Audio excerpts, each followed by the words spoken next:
The number that breaks this open isn't small. 36% of Americans earning over $100,000 a year report living paycheck to paycheck. Not because they can't do math, not because they didn't work hard enough to earn what they make, but because the mechanism that keeps people financially trapped doesn't weaken as income rises. It scales. And the higher you climb, the harder it grips. Because the trap isn't in the paycheck, it's in what happens to the brain the moment the paycheck gets bigger. Here's the position this video is going to argue plainly, because you should know where the argument is going before it arrives. Income growth without psychological awareness doesn't build financial security. It builds a more expensive version of financial anxiety. And the systems that were supposed to help, the raises, the promotions, the bonuses, are the same systems that make the trap harder to see. That's not an accident. That's a documented behavioral pattern with a name, a mechanism, and a feedback loop that almost no personal finance content addresses directly. There's a concept in behavioral economics called hedonic adaptation. Before I go further, let me explain what that actually means, because the surface definition sells it short. Hedonic adaptation is the brain's tendency to treat new conditions as the new baseline. A raise feels extraordinary for about 90 days. Then it feels like what you're supposed to be making. Then the previous salary feels like something you were underpaid at. Think of it like a thermostat that only moves in one direction. Every time income rises, the thermostat resets. The temperature that used to feel warm now feels cold. And you never notice the dial turning because the adjustment happens slowly enough that the new setting always feels like the right one. The reason this matters here is that hedonic adaptation isn't just about comfort, it's about identity.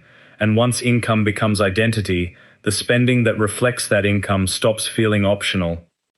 The viewer sitting with this right now, the one who earns more than they ever expected to and still feels behind, has probably already told themselves the story, once I hit this number, things will stabilize. Most people tell that story at least twice before they stop telling it. What they're not telling themselves is why the stabilization never arrives. The mechanism has a second layer. Researchers at Princeton studying income and emotional well-being, data published in 2010 by Kahneman and Deaton, found that day-to-day emotional experience stops meaningfully improving above around $75,000 in household income. But life evaluation, how people rate their life when they step back and think about it, keeps rising with income indefinitely. That gap is the trap. The feeling plateaus. The story about the feeling keeps climbing. So people spend in the direction of the story, not the feeling. They buy what the version of themselves they're becoming is supposed to have, not what would make the version of themselves who got home tonight feel better. That is not a discipline problem. It is a mismatch between two entirely different systems in the same brain. Now here's the objection I'd expect at this point, and it's worth saying directly, but lifestyle inflation is a choice. You can just spend less. That argument is technically correct and practically useless, because it treats the behavior as a decision being made with full awareness when the research shows something different. Lifestyle creep is not a series of conscious upgrades. It's a series of new baselines that no longer register as upgrades at all. The business class flight that felt like a treat becomes the flight you can't imagine going back from. The neighborhood that felt aspirational becomes the neighborhood you belong in. Each reset feels like staying still, not moving forward. This is the Steelman version of the counter-argument, and it's real.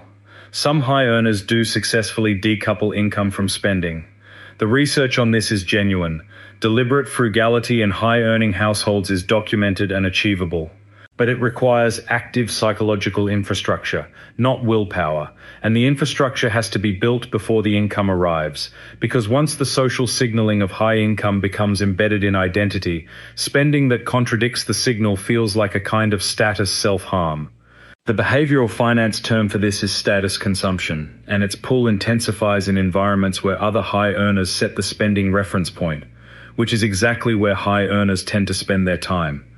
Here's what most people are not told about income growth. The comparison set changes. When someone earns $50,000, their spending reference group is people who earn around $50,000.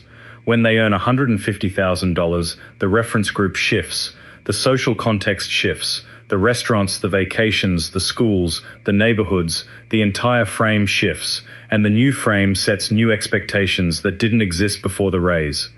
This is not psychology as theory. This is documented spending behavior across income brackets. A 2019 analysis of consumer expenditure data found that housing and transportation costs scale faster than income for households moving from median to high income brackets. The costs that are hardest to reverse, the lease, the mortgage, the school district, get locked in during the income high. They become fixed obligations. And fixed obligations are what transform income volatility into actual financial fragility. The high earner living paycheck to paycheck is often not spending irresponsibly in any given month. They are servicing a lifestyle that made complete sense at the time each commitment was made, and that now requires every dollar to stay intact. One missed paycheck, one unexpected medical bill, one job transition, and the whole structure is suddenly visible. If you're still here, good, because this is where it gets more specific than most money content is willing to go. The part almost nobody talks about in high earner financial fragility is what happens to risk tolerance as income scales. Standard financial advice assumes higher income means more room for financial risk. Doctor invests more, build wealth faster. The cushion is bigger, but the behavioral reality runs in the opposite direction for a significant share of high earners, because the lifestyle commitments made during high income periods create a floor of fixed costs that makes income disruption existentially frightening in a way it wasn't at lower income levels. The higher the floor, the more catastrophic the drop feels. And the more catastrophic the drop feels, the more psychologically aversive real wealth-building behaviors become, because those behaviors require moving money away from the accounts that feel like the buffer. This is the part that gets worse over time. The income grows, the commitments grow, the floor rises, the perceived drop distance increases, and the behaviors that would actually build long-term financial resilience feel riskier, not safer, as income climbs. There is a pattern inside this worth naming precisely: income security theater. It's the set of high-income behaviors, the correct account structures, the retirement contributions at the mandatory minimum, the appropriate insurance, that perform financial responsibility without achieving financial independence. It looks like wealth management from the outside. From the inside, it's sophisticated bill paying. Income security theater is stable until it isn't. And it produces a specific kind of financial anxiety that high earners are often reluctant to name because it comes attached to visible prosperity. The anxiety lives underneath the evidence of success and makes the evidence feel fraudulent. That fraudulence feeling has a name too: financial imposter syndrome. And its primary symptom is spending that confirms the legitimacy of the income, not spending that builds on it. Save this. Not because you'll forget the framework, you won't, but because the moment this pattern activates in your own decision-making, you'll want the language for it before the feeling passes. The people who escape this pattern share one behavioral characteristic: not income level, not willpower, not access to a financial advisor. They built what researchers who study high-income households call a spending identity lag, a deliberate delay between income growth and lifestyle growth, sustained long enough that the income has somewhere to go before the reference group has a chance to reset. The lag doesn't have to be long, it doesn't have to be austere, but it has to be intentional, installed before the identity shift happens, and anchored in a clear psychological position. The income is the tool. The life it's building is what gets to expand. Without that anchor, income growth is just the trap getting more expensive. The question this video can't fully answer, and the one worth sitting with, is how much of what you spend on is actually yours. Not earned, not deserved, yours, chosen, preferred. Because the research suggests that a meaningful share of high earner spending is reference group spending in disguise. It feels like preference, it functions like social positioning, and it's nearly impossible to audit in real time because the reference group is the water you swim in. The channel this came from doesn't offer the comfortable version of this conversation. If you want content that confirms what you already believe about your financial situation, this isn't it. But if you want to understand the actual mechanics underneath the behavior, subscribe, because there's more of this coming. The video that follows this one addresses the specific mechanism behind why high earners systematically underestimate their fixed cost exposure, and what the research says about the one behavior change that actually shifts the pattern. Not the advice, the mechanism beneath the advice. Share this with someone who just got a raise and immediately started planning what it would change.